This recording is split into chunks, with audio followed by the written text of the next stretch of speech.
Howdy everybody, we're back with some more RPG horror stories.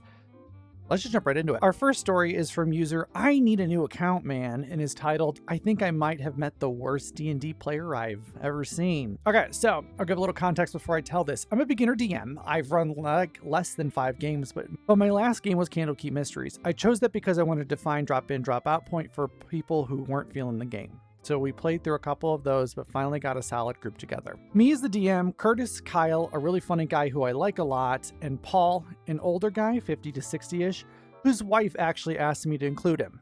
Curtis I've known for years and wanted him to be there. Kyle and Paul are just great people I met over asking if people wanted to play over Facebook. Anyway, okay, just gonna jump in here real quick. Does OP mean 5 sessions? In which case, like, yes, I'd say you're probably a bit more of a beginner DM. But if we're talking like 5 campaigns or 5 different like adventure modules, then I'd say you're probably a little bit more seasoned. So I'm thinking he means 5 sessions or 5 one-shots or something. We had a few games together, just Candlekeep Mysteries at this point. But then I asked, do you guys want to run a longer campaign? Something that would be closer to once a week for a year or so? And they're all like, hell yeah. So I said, we can include another person if y'all want. And they were all for it. So I put up a post and then entered Josh. That's an ominous intro, like enter Sandman or something like that. I'm sure this is going to go great. Remember, we are a couple of beginners. I'm a pretty beginner DM. Curtis has never played. Kyle has played but a long time ago, and Paul played back in like 3.5 edition. The first thing this Josh guy says, outside of introductions, was, "This is the smallest room I have ever played in." Cool, Josh. This is the only room we have to play in, so get over it. Bro then opens a bag of Cheetos, munching away with his mouth wide open, talking about cars. Okay, maybe he's a bit awkward or nervous and is trying to overcompensate, I thought. No. Okay, I'm gonna hop right in here real quick. Pro tip. I know some out there are nervous when you're first meeting a table. Lord, I hope this group met Josh prior to just inviting them over to somebody's house. But when you're over at somebody's place, don't talk about how small people's rooms are. If you're gonna make nervous banter, talk about pictures in the room, a piece of art on the walls that you might like, or how you think the game table that they're at is cool or something like that. Also, please chew with your mouth closed. Like, I understand we all make noise and stuff as we eat or just kind of exist, but try to be cognizant of it. Our session lasted 2.5 hours at the Witchlight Carnival, for those who know, before I had to cut it. I ended up making a 5-point list for both things he did in-game and things he did out-of-game. In-game, the first thing he did was split away from the party to 1. Steal some shit from a lost and found. 2. Try to fight children. I had to tell him to knock it off after that. 3. Did everything to avoid actually meeting up with the party. 4. Completely skipped events that had actual lore reasons to be there because he was bored of them. 5. Main character syndrome. Oof. Okay, this is not to knock OP. Learning to curb these things takes time and experience. Some of these things can be fixed with setting expectations prior. Just ask them to stick along with the story or to tone down the amount of stealing they want to do. The meeting up at the party can be cured by just by dropping them together. You know, just being like, boom. You know, be like, the party wanders into a roguish figure at a stand outside the carnival serving ale. They catch your eye immediately as someone of significance. Josh, can you please describe your character to the party? If they try to leave and don't take hints that this is where they joined the party, have an above-table conversation that this is how the story moves on. If your PC doesn't have a reason to be here, you'll need to make a new one. They can then sit in the corner, pout, and make a new PC that has a reason to adventure with the party. All of these things obviously require a player to be willing to meet you halfway, and some players, for some dumb fucking reason, don't realize that. This is something I think that requires problem players to at least do a modicum of self-reflection when they keep getting kicked from tables, so they may end up never recovering from this. I digress though. Continuing. Out of character. 1. Complained about how small the room we were playing in was. 2. Chewed Cheetos with his mouth wide open while talking. 3. Burped in another player's face. 4. Took a shit and didn't flush.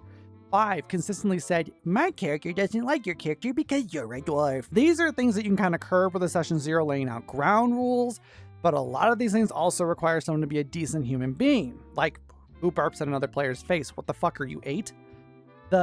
My character doesn't like your character because you're a dwarf point, I assume is on the out of character list because they were saying it in a douchey way.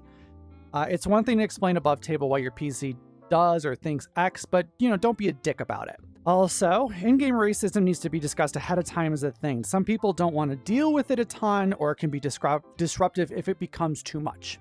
Just make sure to get everyone's okay and don't overdo it. Kyle and Kurt were on their phones, occasionally looking at me like, really? And I looked at them back with eyes saying, I know.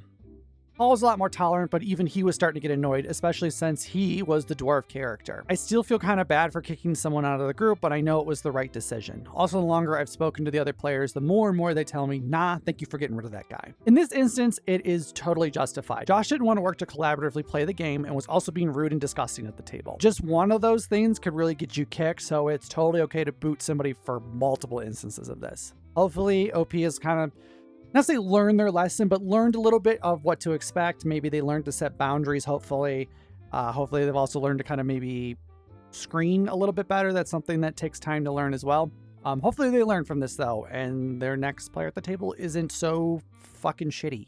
Our next story is from user NoPineapple4557 titled, "My character got SA'd by a player the first time I played D&D."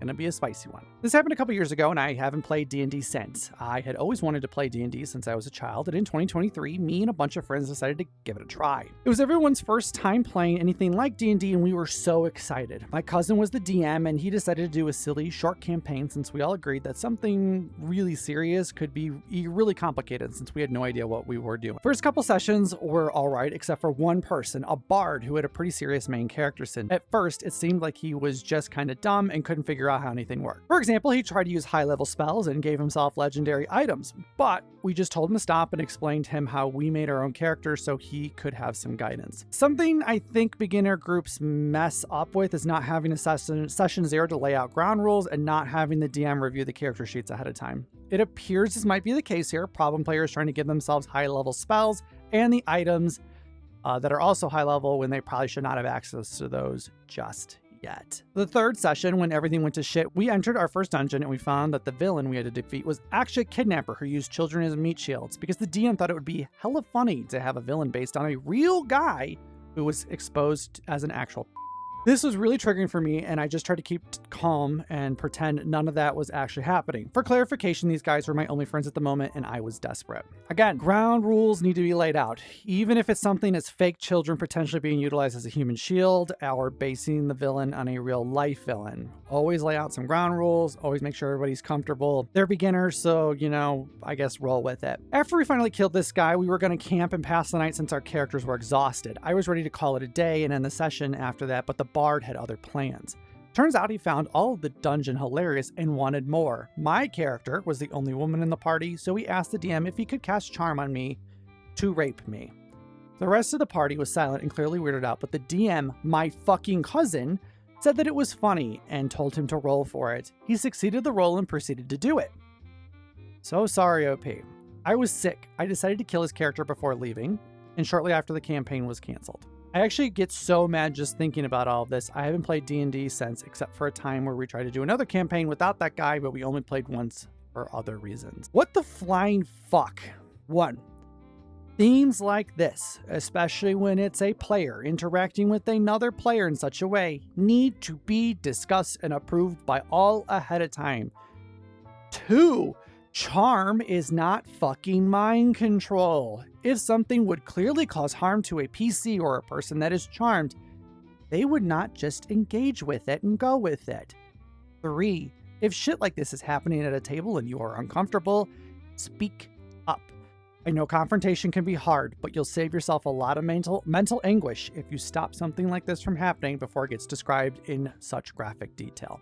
Personally, I hope OP finds a better table. This is a really, really bad situation to end up in, and not at all like how most D&D goes. Also, I hope their cousin and the problem player grow the fuck up, because shit like this is absolutely disgusting. Okay, before we jump onto our last story, I just want to let you guys know I stream on Twitch. Links are in the description. I would love it if you came and checked me out. Last story, though. Our last story for the day is from user The Reluctant Link, titled, "I've had enough with being fucked raw." So this happened about a year ago now, and the campaign that it was part of is nearing its conclusion, so I decided to post the one bump along an otherwise great campaign.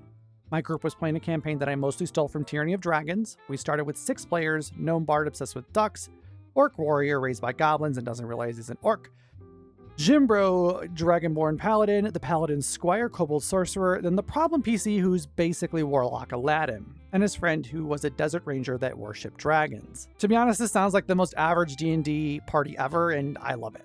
Honestly, everything went pretty well for a few months and everyone was having fun and there's no issues. Group develops their quirks above, minus problem player that had his quirk all set out on day one. Until they reach the first major city and the problem player says he wants a, quote, classy, exotic courtesan. I'm not against any sort of NPC romances unless I have to roleplay them, which I told them all on day one and reminded him. He says he doesn't want to roleplay with me, just have some background fluff and continue building his character up as a faux noble. So I say that's fine, we'll treat her as a, quote, skilled hireling. He asks if he can do a lump sum, so I calculate a month's worth of wages and tell him so. He doesn't have enough as much. He's more or less has spent every gold he gets on whatever roadside magic trinket seller I have. Goofy common magic items that have no real uses, though they found a pretty good use for a time-frozen rabbit as a trap detector. He has to borrow money, and his friend says, sure, no problem. The orc warrior does a bit of roleplay of asking him what the shinies are for and giving him the rest. Then the problem player asks how much it would be to get some gold fetters, fine tattered rags, and a gold chain so he can bind the courtesan up and drag her around to show he owns her. Group goes silent and shoots him what the fuck looks. The paladin pipes in that his character would not be comfortable with that.